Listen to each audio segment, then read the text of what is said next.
싶은 거 봐. 왜 이렇게 어둡냐? 이렇게 뒤로. 근데 이거 켜져도 안 돼. 켜봐. 더 켜봐. 아 그래? 잘 모르겠는데 어쨌든 그렇다면 뭐.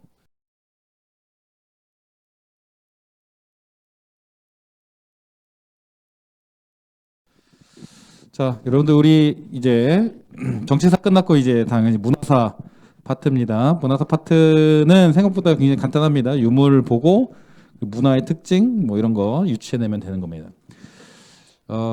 예술적인 의미를 찾은 건데 구석기 시대의 사실 이 문화에 대한 관점은 굉장히 본능적인 것들입니다. 그래서 전 이렇게 사냥을 잘 했으면 좋겠다.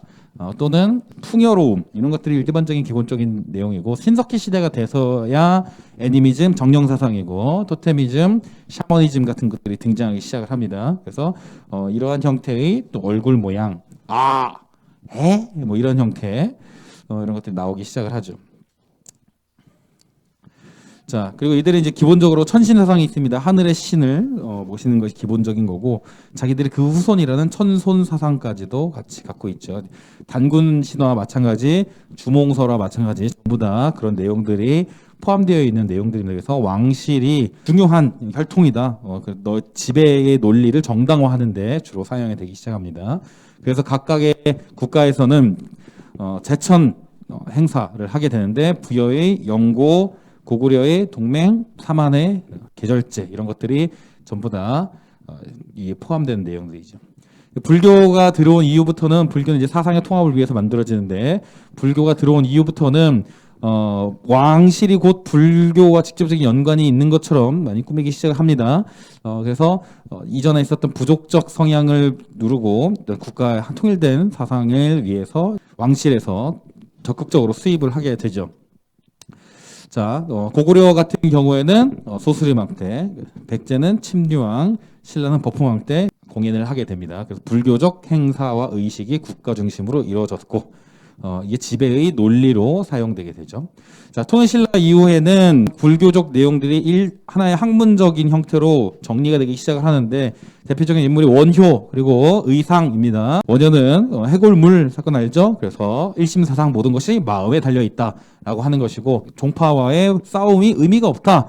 라고 해서 화쟁사상 서로 조화롭게 지낼 것을 얘기했고 아미타 신앙 아미타불을 외치면 모두 다 극락에 갈 수 있다라고 해서 이걸 통해서 불교의 대중화를 의상 같은 경우는 중국으로 유학을 갔다 와서 중국에서 화엄종을 배워옵니다. 그래서 화엄종과 관련된 내용들은 전부 의상과 관련돼 있죠. 그래서 화엄 사상을 정리하여 사용했고 그리고 모든 갈등을 치유해야 한다. 그리고 서로 이제 싸우지 말아야 돼. 그래서 치유와 관련된 질병과 관련된 것들 사람들에게 관음보살을 믿는 관음 신앙을 강조하게 되죠. 그래서 왼쪽에 보면 무량수경 종요 원효의 무량수경 종요에 따르면 일심사상이죠. 모든 것은 다 마음에 달려 있다라고 된 거고 의상의 화엄 일승 법계도에 따르면 모든 것이 조화로워야 한다. 라고 하는 화엄 사상을 서로 이야기하고 있음을 알 수 있습니다. 자, 그리고 또 하나는 해초. 해초는 프로 직관로라고 했죠. 그래서 불교를 직접 배우기 위해서 인도까지 육지로 갔다 바다로 돌아온. 그래서 갔다 와서 왕호 갔다 옴 천축국을 갔다 오고 쓴 글 왕호 천축국전을 남기게 되죠.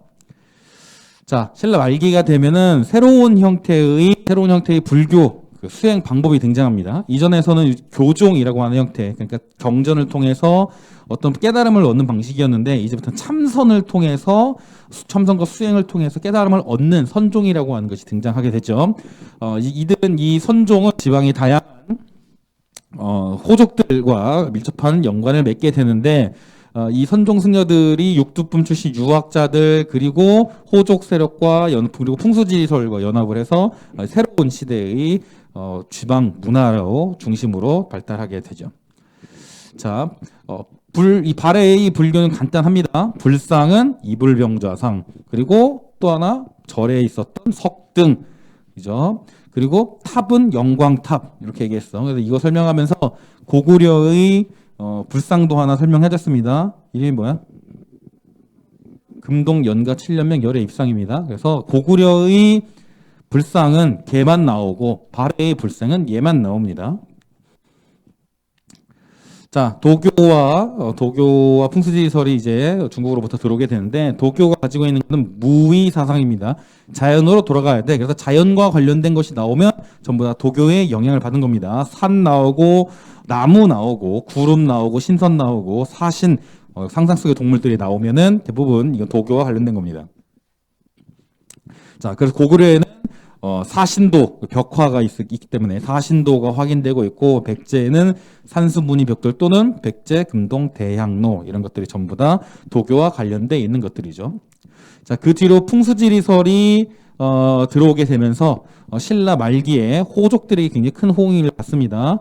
지방의 중요성이 강조되는 가장 중요한 그 근거가 되는 거죠. 자, 사실은 이제 그런 여러 가지 종교적인 특성이 있음에도 불구하고 아무래도 유학이 가장 발달하게 되죠. 유학은 이제 중국의 기본적인 전통 윤리를 기반으로 만들어져 있기 때문에 이 한국에 우리한테 들어와서도 국가 중심으로 이루어지게 되죠. 그래서 행정 실무를 담당하는 교육기관도 만들고, 그리고 이제 그 책을 얼마나 많이 읽었느냐를 통해서 관리를 뽑기도 하고 여러 가지 방법이 나옵니다. 일단은 유고 경전을 가르쳤던 학교, 고구려에는 태학 있고 신라에는 국학이 있고, 이런 것들이 이제 백제에도 오경 박사가 있었기 때문에 이런 거를 통해서 이거 교육기관이 있었구나 우리가 유추해 볼 수 있습니다. 특히 신라에는 요거 임신석에서 이거 화랑 두 명이서 자, 우리 앞으로 이렇게 공부하자, 나라에 충성하자, 이런 걸 맹세하자라고 여기다 새겨놨단 말이야. 그래서 당시 이 내용들을 봐서 얘네가 유교 경전을 공부했고, 그리고 나라에 충성해야 한다라고 하는 개념을, 유교적 기본 개념을 가지고 있었다, 이걸 우리가 알아볼 수가 있습니다. 그 외에도 각종 비석들을 통해서 당시의 한문의 수준을 우리가 이해해 볼 수 있죠. 그리고 또 다양한 이제 당시 자신들의 역사를 정리한 책들이 있는데 아직 전해지는 건 없습니다. 기록을 했다라는 것만 있고. 자, 통일신라 시대에 와면은 아까 말한 것처럼 국학을 설치했고요. 교육기관이죠. 그리고 얼마나 책을 많이 읽었느냐를 가지고 관리를 평가하는 독서 삼품과를 진행하게 됩니다. 그래서 당시에는 이제 통일신라 시대에 와서 좀 뛰어난 문장가들이 많이 나오게 되는데, 김대문 또는 강수 또는 설총, 이런 인물들이 여기에 해당하죠. 특히 이제 최치원 같은 경우는 빈공과, 중국의 빈공과, 외국인 전형인 빈공과에 합격해서 관직에 나아가기도 합니다. 자, 발해 같은 경우도 당연히 여러 가지의 유물이 남아 있는데, 정효공주 묘비가 나와 있습니다. 그 무덤의 양식도 나중에 여기는 설명이 안 돼 있지만, 이 정효공주 묘 이 무덤 양식도 고구려 귀족들의 무덤 양식을 사용하고 있고, 그 안에 나온 비석의 내용도 이 고구려를 계승하였고, 그리고 이 발해의 왕을 황제라고 칭하거나 연호를 사용하거나 이러한 내용들이 전부 다 포함되어 있는 것이 특징이죠. 자, 그래서 이런 내용들을 통해서 당시 중앙교육기관에 주자감이 있었고, 묘지의 여러 경전 내용들과 관련된 내용이 있는 걸로 봐서 발해에서도 굉장히 유학에 대한 이런 수준이 뛰어났다라는 것을 우리가 유추해 볼 수 있습니다.